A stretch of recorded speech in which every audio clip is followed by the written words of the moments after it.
Linky here for Peak Survival. We're doing a much more thorough video on survival kits. We've provided you a few videos on different commercially available products out there depending on size, price range, weight. Now what I'm addressing is basically everyone should be carrying a survival kit, and things to consider are where you are in the world and what seasons you have. So you might want to create a survival kit for the summer and add a few things for the winter. Another thing I'd like to address too is when you're going camping, you're going to need different things than when you're going out on a day hike or a snowshoe or even backcountry skiing. So basically the camper is going to have a lot more things available to him. He'll probably have a tent, a sleeping bag, an axe, a rifle if he's hunting.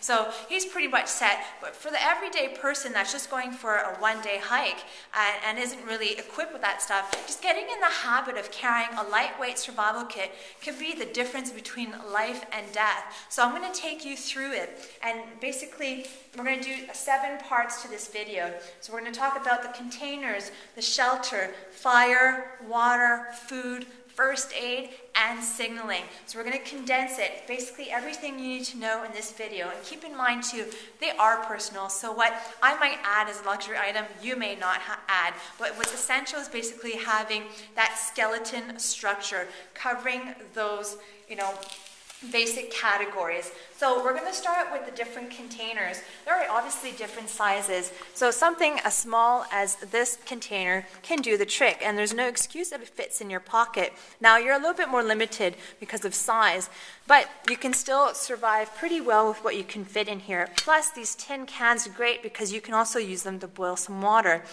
Like I said, there's different sizes. So my size right now is this one. And I put it in a waterproof bag afterwards. So I have plenty of room to have everything that I need in here. And I can use it to boil my water. It's a little bit bigger, so I can boil more water. So these are things to consider.